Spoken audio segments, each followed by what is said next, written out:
I'm doing this video on Boyle's law, and it's one of the most well-known basic fundamental laws of chemistry related to gases. Right?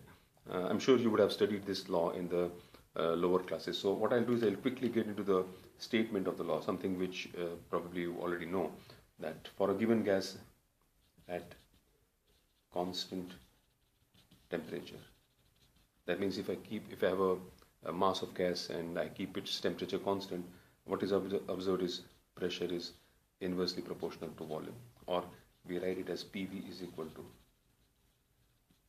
constant. Okay? Something we already know, right? What I'll do now is get into a little bit of the history of Boyle's law. Very interesting. Boyle discovered this while he was working on an experiment. A scientist named Franciscus Linus. He had made a statement. He said that supposing we have a mercury column, right, this is filled with mercury, and if we have a glass tube and the mercury level rises, right, we know that it rises up to 760 mm of Hg, right? And he made a contention that this rise in mercury is because of an invisible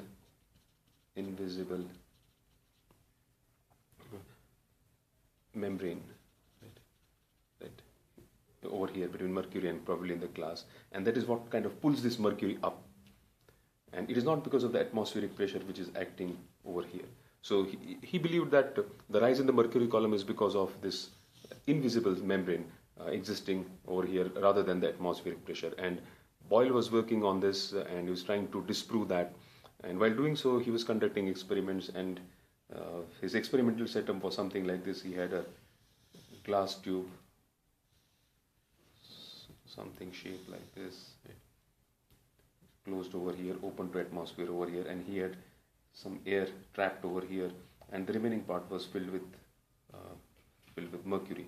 Right? So this particular part, this was filled with mercury, and he was tracking the volume of air over here, and he had graduations over here, right? Markings over here, which helped him measure the volume of air over there.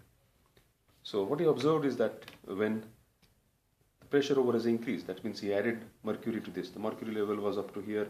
This was the volume of air over here, and when he added mercury over here, right, in this particular part, that means he had increased the mercury column. That means pressure has increased. Right? He has increased the pressure, and what he observed was that this air got compressed and the volume decreased, right, from the top. And this made him believe that P is inversely proportional to volume. Right? That is how he discovered what is now known as Boyle's law. At constant temperature, pressure is inversely proportional to volume. And therefore, if you plot a graph of P versus V, we get a hyperbola, something like this. As the pressure keeps on increasing, the volume keeps on decreasing. You can see the graph going in this direction. So as pressure is increasing, volume is decreasing. And similarly, if I plot a graph of P versus 1 by V, okay? Now P and 1 by V are directly proportional. P is directly proportional to 1 by V. So you get a straight line graph. Right? So this is what Boyle's law is all about. What I'll do is now in the remaining part of the video, I'll be talking about gases obeying Boyle's law under what condition. Right? So let us say we have a gas system, a piston cylinder system filled with gas, and let us say this system is gas system is at temperature, let us say temperature T1, constant temperature T1 is being maintained. Now what I can do is I can change the volume of the gas. I can move this piston up, increase the volume, and then measure the change in pressure. So let us say we are measuring the change in volume and the corresponding change in pressure. So we will have, say for example, pressure over here, and let us say the volume, let us say the actual volume, right, which is being measured over here, and I'll have over PV over here, the product of pressure and volume. So let us say we are measuring this, and let us say we get some value of pressure, let us say 16, and the actual volume is 0.02. The units are, let us say, meter cube and atmosphere or whatever. I'm just taking random values over here. So let us say 16 and 0.02. So PV would be 0.32, for example. Now PV is constant. So for all the values that I take over here, this product should be 0.32. And let us say I also have one more column of theoretical value of So I make this 14, and when the pressure has decreased, volume will increase. So this, let us say this becomes 0.024. Then again I do a product of this, and this should become 0.32. So I'll get a theoretical value, and then I can have the theoretical value over here. So I'm measuring both the actual value and the theoretical value. Let us say I'm creating a table like this. Right? Now, when I do this, I get a graph something like this. Let us say this is the PV graph. Right? What we observe is that we get a graph something like this. The graph is a hyperbola, as I said earlier, right? And this is the graph. The full line graph is the graph of the actual values. Right? This is actual values. And when I plot the values for theoretical values, what I get is I get a graph something like this. Right? I'm showing it by dotted line. Something like this. So this is for the theoretical values, and this is for actual values. So you can see there is a mismatch between the two. Right? They're not overlapping onto each other. They're not matching each other, and which is quite natural. We don't get exactly the results that theory tells us. So it's quite natural that there is a mismatch. But what is interesting is that the mismatch is more at higher pressures, and the mismatch is less at the lower pressure. So what we observe is that at lower pressure, at low pressures, the gases are following Boyle's law more, or in a better way. The mismatch is less. Right? Apart from this, there's one more thing that is connected to matching of Boyle's law, or the actual values and the theoretical values matching, and that is temperature. Supposing we plot the same graph, or we do the similar exercise at another temperature T2, right? And let us say T2 is greater than T1.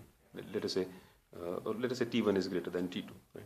So this is lower value at lower temperature. So what I do is I decrease the temperature and make it constant at T2, and I do the same exercise of P, right, atmosphere, and actual value, PV, and say theoretical value, and I have to plot the same graph again over here.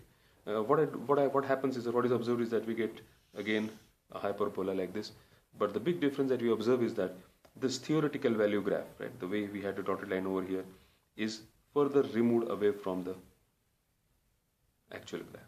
So the gap increases, right, and this is T1 is greater than T2, right? So the match, what is observed is that the match between the theoretical and actual values is more at higher temperatures. See, this is higher temperature, so here they are closer to each other.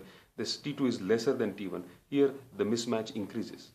So from this we say that Boyle's law, the gases do not obey Boyle's law under all conditions of pressure and temperature, right? They generally obey that, or they do so only at low pressures and high temperature. So low temperature, low pressure and high temperature. If you have this condition, gases obey Boyle's law more closely. In fact, they obey the other laws also more closely. And we'll be talking in a subsequent video about Charles' law and law of pressure. And those laws are also obeyed more closely at lower pressures and high temperatures. A final point in this video is, why does this happen so? It happens so because at low pressure and high temperatures, the thermal motion increases. The gas particles are moving faster and faster, and there is very less intermolecular force. Right? Because of low pressure and temperature, the intermolecular force decreases, and therefore the entire effect is happening because of external conditions. Each particle of the gas is independent of other particles. So it is feeling the effect of increase in pressure independently of other particles, and therefore there is a big match between the theoretical values and the actual values. Right? Whereas at high pressures and lower temperatures, the molecules come very close to each other. So when this particle is experiencing this increase, the heat because of which temperature increases, the intermolecular force also comes into play, and it doesn't allow this molecule to behave in an independent manner.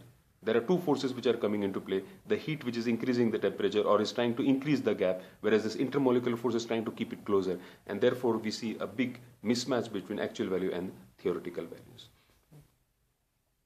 In the next video, we will talk about the other laws. Right? This part of this remains same, that is at lower pressure and high temperature, the laws are followed more closely. So see you in the next video, where we will be talking about Charles' law and the law of pressure. Thank you.